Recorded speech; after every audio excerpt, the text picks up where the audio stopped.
एक railway station पर एक रात की गहरी अंधकार में विभिन्न ऑटो ड्राइवर खड़े थे।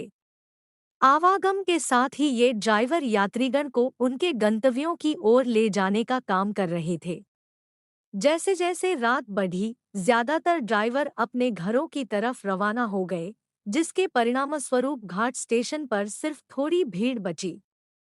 वैसे तो स्टेशन पर दिन में चहल पहल रहती थी, मगर शाम होते होते स्टेशन एकदम सुनसान हो जाता था। इसी दौरान एक ऑटो ड्राइवर रमेश ने भी अपनी आवागम की तैयारी की। उसने जैसे ही अपना ऑटो स्टार्ट किया, उसकी नज़र सामने से आती हुई एक महिला पर पड़ी। उसे देखते ही रमेश के बदन में एक सिरहन सी दौड़ गई, क्योंकि महिला सर से पांव तक सफेद कपड़े में थी। महिला रमेश के नजदीक आई और बोली, मुझे मालीपुर जाना है। रात बहुत हो चली थी, बादलों ने आसमान को काले चादरों से घेर लिया था। रमेश ने कहा, रात के समय बहुत ही देर हो चुकी है, इसलिए किराया 500 रुपये होगा। लेकिन अगर आप सुबह जाना चाहती है तो मैं सिर्फ 300 रुपये में ही आपको छोड़ दूंगा। युवती ने जवाब दिया, मुझे अभी जाना है। युवती ने कहा, मैं आपको अभी 300 रुपये देती हूँ, क्योंकि मेरे पास अभी सिर्फ 300 रुपये ही है। मैं आपको घर पहुंचकर बाकी के पैसे दे दूंगी। रमेश ने उसके प्रस्ताव को स्वीकार किया और बोला, मैडम आप ऑटो में बैठिए। कुछ ही देर में रमेश ने युवती को उसके पते पर पहुंचा दिया। युवती ऑटो से उतरते ही जल्दी से अपने घर की ओर चली गई और रमेश से कहा कि मैं आपको बाकी के 200 रुपये देने आती हूँ। रमेश करीब आधे घंटे जितना इंतजार करता रहा, किंतु वो युवती रमेश को पैसे देने के लिए नहीं आई। अब रमेश ने सोचा कि मुझे देर हो रही है, क्यों ना मैं उस युवती के घर पे जाकर पैसे ले लूं। वो उसके घर चला गया। घर का दरवाजा एक बूढ़ी औरत ने खोला।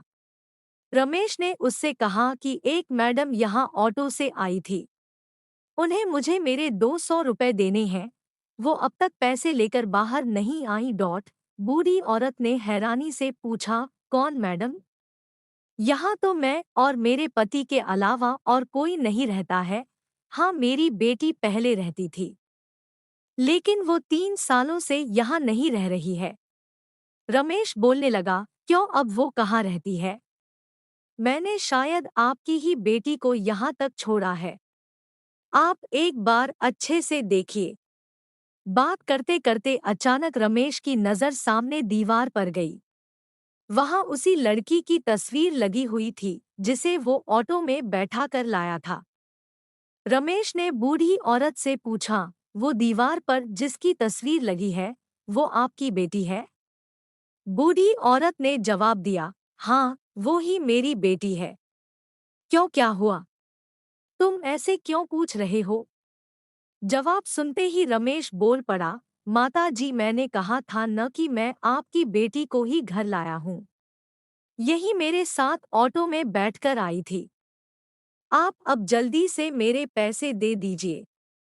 देखिए, सुबह भी हो गई है, मैं कब से यही खड़ा हूँ। बूढ़ी औरत ने दुखी मन से कहा, बेटा, ऐसा नहीं हो सकता। हाँ, ये मेरी बेटी है, लेकिन 3 साल पहले ये ट्रेन के नीचे आकर मर चुकी है। इसे तुम कैसे घर ला सकते हो? ये सुनते ही रमेश के होश उड़ गए। वो तेजी से वहां से भागा। जैसे ही वो ऑटो के पास पहुंचा, तो देखा कि उसकी सीट में 200 रुपये रखे हुए थे। उसने वो पैसे भगवान के सामने रखे और मंत्र का जाप करते हुए आगे की ओर बढ़ गया। उसके मन में हुआ कि आज तो सवारी बैठाने और पैसेंजर ट्रेन के लालच में मेरी जान जाते जाते बची है। उस दिन से रमेश ने रात को ऑटो चलाना ही बंद कर दिया। वो सिर्फ दिन के समय सवारी लाता व ले जाता और रात को घर में आराम से सोता।